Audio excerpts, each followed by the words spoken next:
Um dos maiores desafios que a gente tem é ser superavitários energeticamente nos lugares que a gente habita e produz o nosso alimento. Para isso, os bioinsumos são uma chave essencial.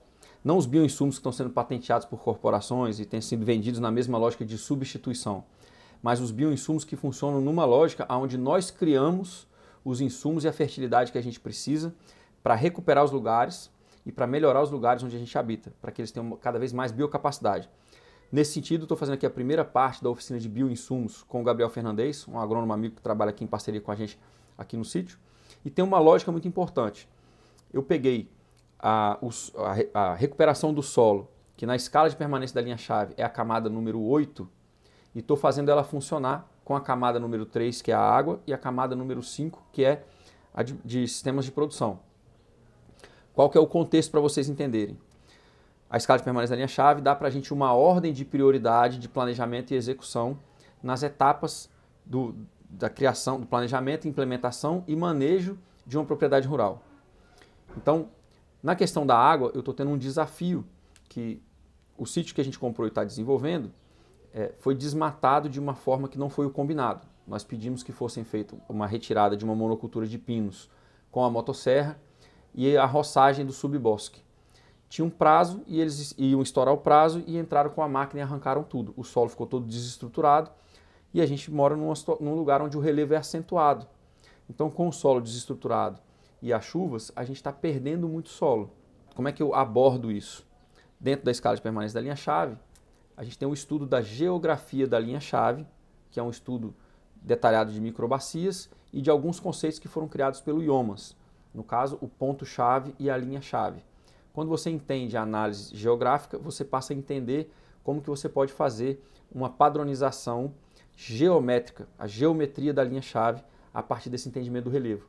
Então, com isso eu peguei lugares específicos do relevo, fiz várias linhas de contenção de erosão, que elas melhoram a hidrologia e fazem com que o sedimento, ao invés dele se acumular nas linhas de escoamento de água, eles voltem para as cumieiras, que são divisoras de água. Então eu estou fazendo com que a água, ao invés de se acumular mais nas linhas de escoamento, elas caminhem para as cumieiras, que são lugares naturalmente mais secos e mais rasos de solo. Então eu estou redistribuindo o solo e redistribuindo a água e criando barreiras físicas que seguram a água, seguram o sedimento e seguram os nutrientes dentro da minha propriedade. Então a oficina de bioinsumos com o Gabriel vem no sentido de fazer essas linhas em lugares específicos, colocar bastante matéria orgânica, inocular essa matéria orgânica com micro-organismos, com bioinsumos e ir regenerando o solo em lugares específicos que daqui a um ano e pouco a gente vai plantar neles. Então nos próximos vídeos vocês vão ver vários cortes de alguns preparados que a gente fez. A gente fez o super magro, que foi um tipo de adubo, um tipo de insumo que foi desenvolvido no sul do Brasil para pomares de maçã e depois ele foi sendo melhorado e alterado, algumas versões foram sendo feitas. A gente fez também o Jadam, que é uma solução com micro-organismos da floresta e com batatas, que é para ter um lugar para os micro-organismos e ter energia para eles. E a gente fez também uma captura desses micro-organismos na floresta e uma preservação deles no açúcar. Vocês vão ver em vários vídeos, eu aconselho que vocês também acompanhem o trabalho do Pedro Meza, porque o Jadam, os micro-organismos e algumas abordagens que a gente fez são da agricultura natural coreana, e o Pedro é um parceiro que a gente tem vídeo com ele no canal, tem podcast com ele. E eu e o Gabriel, então, a gente está fazendo um estudo onde a gente usa a escala de permanência e ao invés de seguir receitas exclusivamente da agroecologia ou receitas exclusivamente da agricultura natural coreana, nós criamos, então, um sistema que dá para a minha complexidade, eu que sou especialista da minha complexidade, onde eu uso as informações de outros lugares e preencho dentro da execução do meu sítio. Estou abordando a água, estou abordando sistemas de produção e estou abordando o cuidado com o solo. Então, essa oficina de bioinsumos parece que é só sobre bioinsumos, mas ela tem uma lógica dentro da escala de permanência. A gente vai usar esses bioinsumos dentro de uma lógica bem específica dentro do terreno. Então, para quem curte esse conteúdo, para quem quer aprender como fazer isso, para quem quer participar com a gente dessa restauração, desse cuidado com o lugar que eu estou desenvolvendo, compartilha, clica, comenta, que aí tendo o interesse de vocês a gente traz as outras partes, parte 2, parte 3, enfim, como a gente está usando isso no terreno de um modo geral, beleza? Vamos seguir aí para a oficina, um abraço! Gente, eu falo muito nos cursos sobre a necessidade da gente sobrepor empreendimentos, né? Quando você roda vários sistemas de produção numa área pequena, você vai multiplicando a sua área. Se você passa os animais ruminantes num rotacionado, passa as galinhas poedeiras depois, você dobrou a sua área. Se você tinha 1 hectare, você passa a ter 2. Se você faz isso com silvopastoril, você adicionou outras camadas de produção.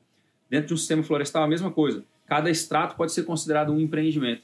Então, você está multiplicando a área. Quando a gente pensa os micro-organismos, a gente tem que pensar a mesma coisa. A sobreposição de funções e a sobreposição de empreendimentos. 1 grama de biochar, a gente está aqui fazendo uma fábrica de biochar, 1 grama do biochar chega a ter 500 metros quadrados de área. Então, o que a gente está criando? Eu estou colocando no padrão de plantio da linha-chave matéria orgânica no terreno, que está com problema de erosão, e aí a gente vai inocular essa matéria orgânica com... além da matéria orgânica natural, a gente vai colocar o biochar, e aí, além do biochar, a gente vai colocar o Jadan, da agricultura natural coreana, uma solução que biodisponibiliza micro-organismos e micróbios e bactérias. Ela é feita com batata, sal mineral e algumas coisas assim. E aqui a gente vai fazer o Super Magro, que é um adubo que foi criado aqui no sul do Brasil, muito famoso, já rodou o mundo inteiro. É um adubo anaeróbico, que biodisponibiliza também os pós de rocha, né, os minerais, e o esterco da vaca, e tem também um fermento, enfim. Você dá um choque aqui de fermentação anaeróbica e ele biodisponibiliza os nutrientes, e aí você com isso consegue fazer uma adubação muito eficiente. Então a gente está aqui hoje começando aqui uma fabriqueta de bioinsumos para o sítio que eu estou desenvolvendo aqui no sul. Bom, uma geral primeiro aqui do Super Magro. São aproximadamente 40 quilos de esterco fresco para 200 litros, aproximadamente 2 quilos de cinza, pode ser pó de rocha, no caso a gente tem cinza, não tem pó de rocha hoje.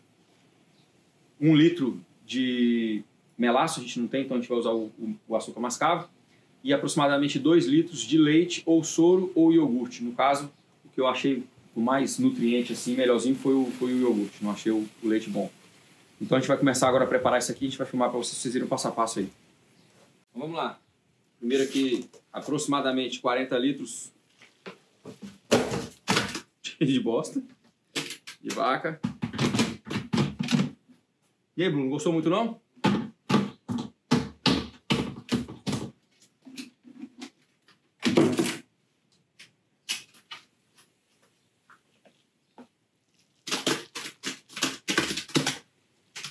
E é por isso que eu falo que sem pecuária não tem agricultura saudável e nem alimento saudável. Se tiver o pó de rocha é melhor. No caso a gente não tem o pó de rocha, a gente está aqui dividindo a cinza para colocar em 2, né? Então a gente tem mais ou menos aqui 8 kg de cinza e a gente vai colocar metade para cada uma das bombonas que a gente tem.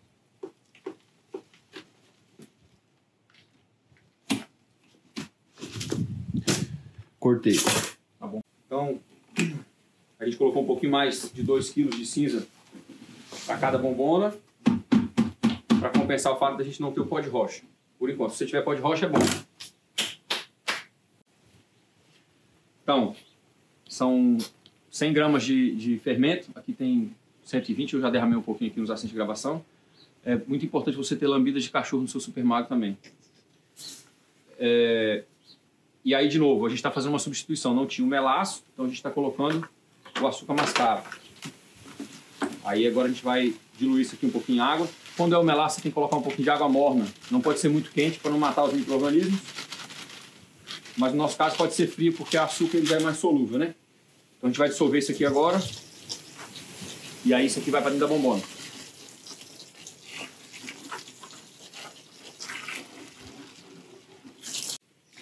De novo, lambida de cachorro para dissolver. Agora eu dissolvi bastante com a mão aqui, tirei as bolinhas do fermento, as bolinhas do açúcar, né?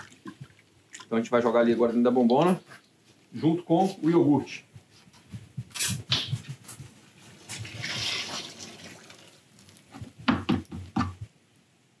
Então, a gente, de novo, você usa o que você tem. O melhor é o subproduto, que é o soro, porque ele é um subproduto e ele já tem o que a gente precisa.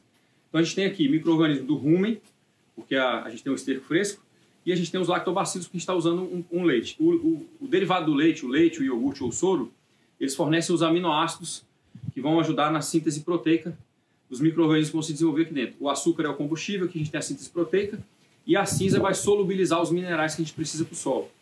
Então aqui mais ou menos 2 quilos de iogurte junto da misturada aqui do Super Magro.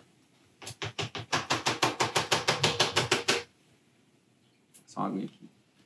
Está enchendo aqui agora. Vai cobrir tudo que a gente já colocou, até a metade mais ou menos, mexer bastante.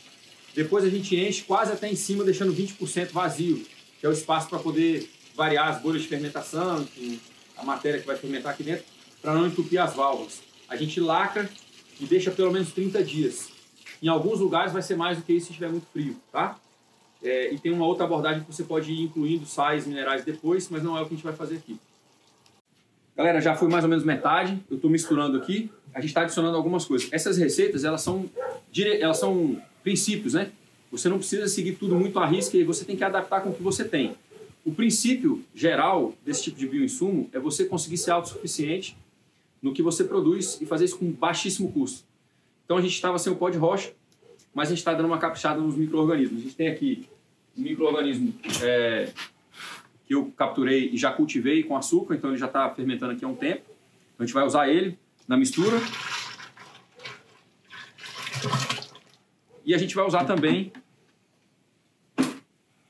um pouquinho desse chorume aqui, que é do Gabriel Fernandes, nosso parceiro agrônomo aqui, que é um chorume de compostagem. Então, isso aqui é o chorume da compostagem já feita, termofílica. A gente vai seguir misturando um pouquinho aqui e depois é só completar com água.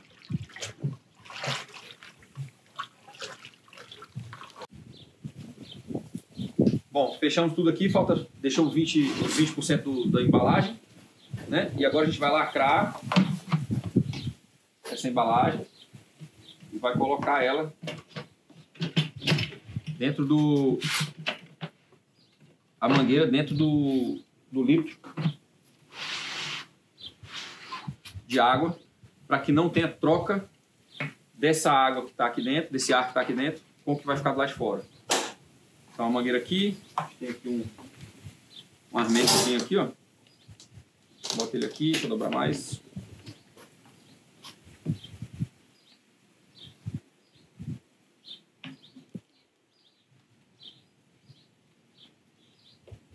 O armego, gente, não tá dando muito certo não. Aqui, ó. O Gabriel me ajudou aqui, que eu tava apanhando o arame. Deixa eu cortar o arame aqui, ó. Faz o armego aqui, bota o arame pendurado. Tá? Ele vai soltar. E aqui agora, essa mangueira vai aqui dentro. E ela não pode sair daqui, para não ter troca de ar. O que a gente vê que está fermentando? O nível da mangueira fica diferente do nível da água, da garrafa. Porque a pressão daqui empurra mais para cá, então fica diferente aqui.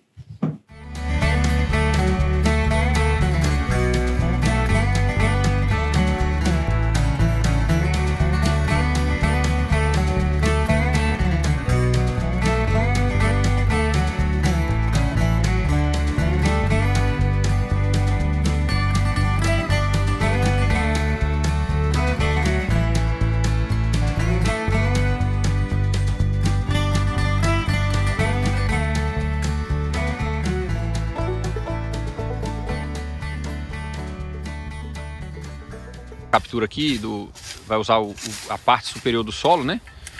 O solo preto, então a gente tira as folhas e pega a parte em que as folhas estavam em contato com o solo e aonde tem a decomposição biológica, né? Então a gente quer pegar o solo que já tem a ação de decomposição biológica pelos micro-organismos.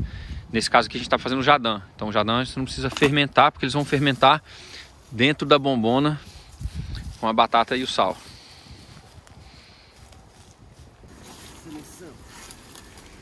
Selecionado.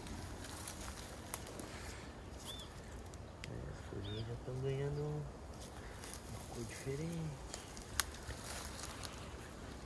Jadã é uma solução líquida de micro-organismos da agricultura natural coreana, mais dentro da abordagem do Yang Chan-cho, que é o filho do Mestre Cho, que é o cara mais antigo. E no Brasil a gente tem a referência que é do Pedro Mesa. Se vocês estiverem interessados nessas abordagens de bioinsumo, dá uma olhada no perfil dele também. Mas a gente está fazendo aqui o seguinte, eu estou numa situação lá que eu preciso inocular e preciso ativar o solo, estou com muita erosão, depois eu vou fazer mais vídeos sobre isso. Mas a gente está fazendo o biochá e a gente está fazendo o Super Magro. O Super Magro vai demorar pelo menos 30 dias para ficar pronto. O Jadã leva no máximo 3 dias. Então aqui a gente leva um pouco de sal marinho, não pode ter iodo. A gente vai fazer aqui, ó, o solo superior da floresta, tira as folhas em decomposição, gravetos em decomposição, e a gente coloca aqui dentro de um saco poroso. Aqui a gente está colocando também um pouquinho de casca da amêndoa do cacau, já um pouquinho fermentada, porque a gente tem esse subproduto aqui na região. E aí a gente vai colocar isso aqui. A batata já cozida, você usa a água da batata, ela tem que estar mole, ó, né? Tem que amassar ela dentro do saco. Então, em um saco a gente coloca os micro-organismos da floresta com o solo e o restinho de casca de cacau que a gente tem ali. No outro saco a gente coloca a batata amassada, um pouco de sal marinho, agiliza ele e ele fica aberto. Ele faz uma fermentação aeróbica. No máximo em 3 dias. Quando você tem o pico das bolhas, é a hora que você tem que tirar e diluir. Se tiver com muita bolha, e você for usar em cultivo de horta ou sistema florestal, pelo menos uma diluição de 20 para 1. Então, 1 litro para uma bombona de 20, uma costal de 20. No meu caso, como eu vou inocular solo, uma área mais ampla, eu vou fazer direto, sem diluição. É importante que o pano não tenha resíduo químico, né? Que seja um pano poroso.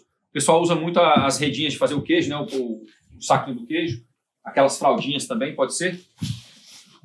Pode ser redinha metálica também, mas é importante que não deixe passar. A facilidade também dos sacos é porque não deixar passar para dentro do líquido partículas maiores, porque você vai usar na bomba depois, senão entope a bomba, né? As batatas você pode fazer assada ou cozida. Se você fizer cozida, deixa a água esfriar, ela pode estar morna, mas não pode estar quente. E aí você não joga a água fora, porque fica muita coisa na batata também, né? Muito amido com a batata. Então joga a água da batata aqui e as batatas depois a gente coloca no saco e amassa para usar.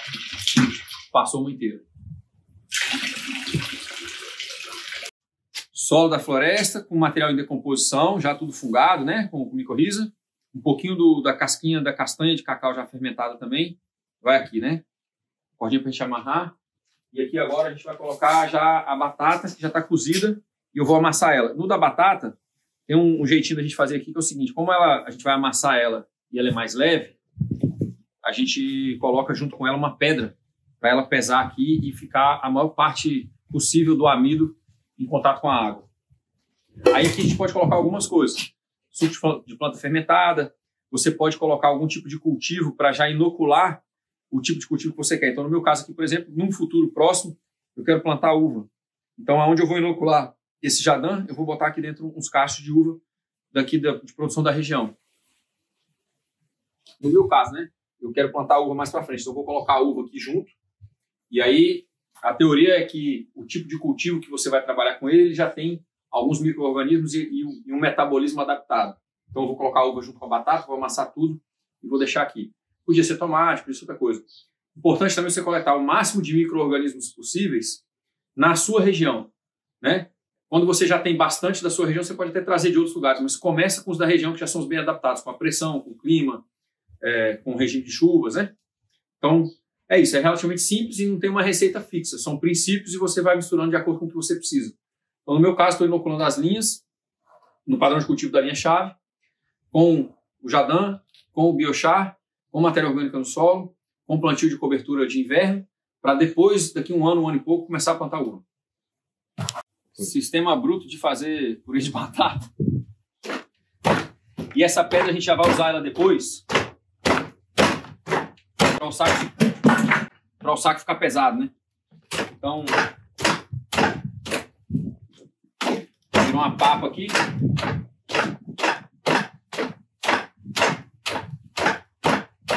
Tá tudo bem líquido, né? Agora a pedra vai aqui dentro e a gente amarra para botar dentro da bombona. Galera, eu tinha um restinho de sal marinho, então, desculpa, eu tinha um restinho de sal do Himalaia, sal grosso, misturei com um pouco de sal marinho, então a gente tem aqui mais ou menos um terço desse vidro aqui, né? Isso aqui vai ser o que vai servir de minerais para essa solução, né? Vai misturar isso aqui, vai bater bem e tal, dá pra gente dar uma chacoalhada aqui. A outra vantagem de trabalhar com bioinsumo também é que se você tiver nojo, você não precisa mexer, mas risco não tem, né? Então, agora aqui, ó, as batatas amassadas, bem maceradas, ó, tá até pingando. A gente vai aqui, tem uma pedra aqui dentro para botar peso, tá? A gente acabou botando um volume maior de coisa do que precisava, porque a gente não está fazendo uma receita muito precisa em termos de quantidade, né? Aí aqui, isso aqui não vai dar certo não, peraí. E aqui o material fungado, né? O solo superior da floresta, um pouco de galho fino já em decomposição biológica, um pouco de folha, as cascas da amêndoa do cacau. E aí a mesma lógica vai aqui também. Muito importante ensopar tudo bem aqui, né? Escaldar bem. E lembrar que você tem que usar no máximo do pico da atividade biológica. Então, quando tiver a maior quantidade de espuma, você tem que usar imediatamente. Se a espuma começa a diminuir, é porque você está perdendo a quantidade de micro-organismos que estão se proliferando ali. Então, isso aqui dentro de 3 dias no máximo deve estar pronto.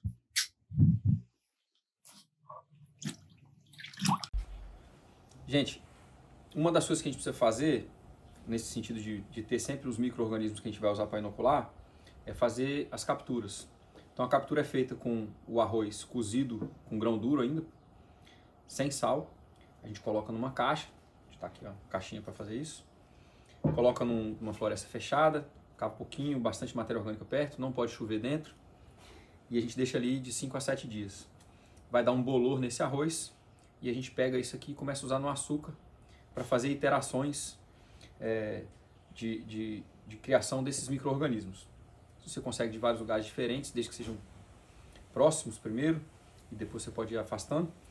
É bom, né? Só que aí aqui tem uma outra coisa que a gente pode fazer. Esse arroz já está aqui ensopado, e essa água do arroz, ela faz o lactobacilo vivo. Então eu vou jogar ela aqui. A gente vai fazer o cozimento do arroz. Mas eu vou lavar esse arroz aqui mais um pouquinho. E a gente vai usar essa água para fazer a captura dos lactobacilos. Que inclusive depois dá para fazer queijo com isso, né? Toda essa abordagem, de novo, do pessoal da agricultura natural coreana. E uma das referências que a gente tem aí na rede que vocês podem olhar, que já inclusive tem uma aula no canal, é o Pedro Mesa. Tem muita coisa no Instagram dele, tem muita coisa no YouTube já também, né? Então, ele teve esse trabalho, foi no Havaí, pesquisou, trouxe, tem usado bastante. E a gente está numa situação de urgência no sítio, vou explicar por que daqui a pouco, que a gente precisa trabalhar muito com os inoculantes para a restauração do solo. Então aqui nesse caso a gente já vai fazer o arroz, a água do arroz, em vez de a gente jogar fora, a gente já faz os lactobacilos. Então uma coisa vai aproveitando a outra. Vai. Então, explicando aqui, essa água que tem o amido do arroz vai para cá, a gente vou colocar ela aqui nos vidrinhos, ela vai fermentar. Quando ela fermentar, a gente usa ela para inocular o leite, e do leite, o leite fermentado, a gente tira as partes sólidas, tira os sólidos, e a gente usa aquele soro para ir cultivando os lactobacilos, né?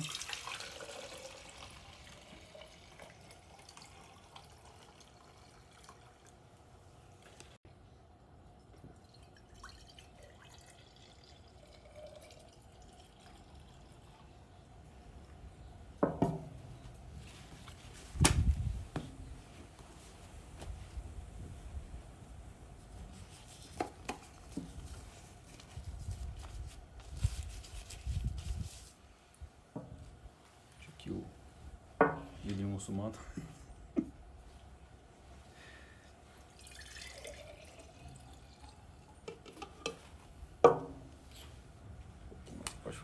Pode cortar aí, Gabi, que eu vou... Aí, galera, vou apresentar para vocês aqui, ó, o shake dos lactobacilos. Não, a gente vai fermentar a água do arroz aqui. Esse aqui a gente joga no leite depois, tá? Mas que ele ficou parecendo aqui um islâmico, ficou. Aqui agora o arroz no cozimento tem que ser um ponto duro. Por que ele é duro? Para deixar espaços entre um grão e outro, né? Onde os micro-organismos vão colonizar. Se a gente deixa ele muito colado, ele vira um bloco, fica mais difícil capturar os micro-organismos. Bom, vamos aqui, ó. Então, a água que a gente lava esse arroz, a gente forma os Emirados Árabes dos lactobacilos vivos. Aquilo ali é uma captura, né? Quando aquilo começar a fermentar, a gente vai usar aquilo dali para coalhar o leite. E aí é esse soro do leite, a fermentação desses micro-organismos com o leite que a gente vai usar para fazer o lab, né? Lab é o inglês para os lactobacilos vivos. Aqui a gente tem a caixinha de captura desse arroz. Então a gente lavou o arroz, aquilo ali vai para fazer a fermentação. E esse arroz aqui agora a gente vai fazer a captura dos micro-organismos vivos no Bosque da Floresta, né? A gente enterra isso aqui na serrapilheira, cobre com papel, não pode deixar chover em cima, e aí a gente pega os organismos. Esses organismos a gente trabalha eles com açúcar mascavo em grande quantidade, e o açúcar mascavo, ele trava toda a água da solução. E aí com isso os fungos que tem nessa solução, eles começam a esporular, né? Eles fritam porque entram em colapso porque estão perdendo toda a água e começa a esporular. Então eles ficam dormentes numa solução com muito açúcar e disponíveis para a gente usar a qualquer momento, adicionando água ou em outro bioinsumo. Eles aí começam então a povoar os outros insumos. Aqui a caixinha fechada só com papel, pode ser aquele papel toalha mais forte, pode ser um paninho, uma fraldinha de algodão bem furadinha, pode ser um voal, aquele paninho de fazer queijo, né? Mas pode ser aqui. Aqui a gente deu uma sorte que o Gabriel fez essa caixa, enquanto a gente estava trabalhando nos bioinsumos ontem, e a tampa da bombona encaixou certinho, não foi planejado, mas encaixou certinho aqui, que é uma necessidade que a gente tem para que não chova dentro da caixa. Então agora eu vou colocar isso daí, vou cobrir de serrapilheira e vou tampar com essa tampa da bombona e vou botar um tijolo em cima porque eu tenho uma cachorra muito inteligente, ela pode querer comer o arroz, né? Então, primeiro processo feito, vou jogar lá na mata para vocês verem. O solo aqui de onde eu estou não é tão bom, né? Mas se vocês prestarem atenção aqui onde eu abri para colocar a caixa de captura, já tem bastante matéria com micorriza, né? As folhas já em decomposição, ó. Os rizomas aqui, as coisas da superfície do solo já também com fungo, né? Então aqui a gente preparou uma areazinha pequena para ela. Eu vou trazer um pouquinho esse material de volta. E aí a gente vai cobrir com a tampa. Fazendo umas coisas aqui com a mão só tá uma maravilha. Mas aí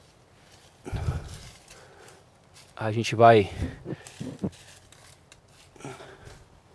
cobrir com a tampa ficou num tamanho bem bom, como eu mostrei pra vocês. E aqui, ó,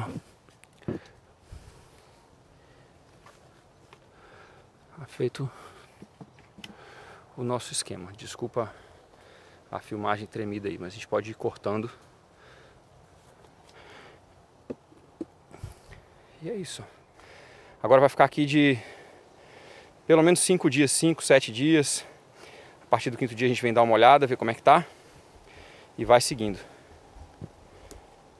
A gente usa o padrão de plantio da linha-chave para melhorar a hidrologia, para prevenir a erosão e trazer um aporte de nutrientes de solo para as cumieiras e para maximizar a área de plantio.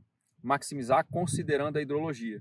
É possível você ter mais ocupação de área com produção sem considerar a hidrologia. Considerando a hidrologia, a linha-chave é a melhor opção. Aqui a gente tem linhas, tem alguns gradientes variando aqui um pouquinho, mas as linhas estão trazendo a água aqui de volta para a cumieira. A gente perdeu muito solo, porque teve um desmatamento aqui de uma monocultura de pinos, que foi feito de uma maneira que a gente não queria que fosse feito, mas a gente não teve como decidir isso. Então a gente perdeu muito solo. Então eu estou acelerando um pouquinho o processo do desenvolvimento do sítio, acionando a camada 3, que é a água, junto com a 8, que é a do solo, e com sistemas de plantio, que é a camada 5, sistemas de produção. Aqui a gente vai inocular essas madeiras com os bioinsumos que a gente está fazendo. Tem jadã, tem super magro, estamos fazendo vários tipos de bioinsumos. E a gente vai usar essas madeiras como casa para esses micro-organismos, junto com o biochar, inclusive, que a gente está produzindo também. Então a ideia da oficina de bioinsumos é a gente juntar a camada 8 com a camada 3 e com a camada 5. A 3 é a água e a 5 é o sistema de produção. Aqui a gente está terminando de fazer todos os padrões de plantio nas linhas, elas estão equidistantes em 5 metros, e a gente vai entrar com parreiras daqui a 1 ano e meio mais ou menos. Até lá, esse solo já vai estar coberto, e os micronutrientes e o biochar que a gente vai estar colocando nas linhas vai estar criando um aporte de vida no solo, para que a gente possa entrar com um plantio de uma planta que é de um ciclo mais longo e precisa de um solo melhor trabalhado. Então aqui a gente está juntando camada 3, camada 5, camada 8, e trazendo os bioinsumos e o biochar, e todo o conhecimento da agricultura natural coreana, da agroecologia, enfim, juntando todas essas abordagens num laboratório só. Em janeiro tem curso, eu espero vocês aqui.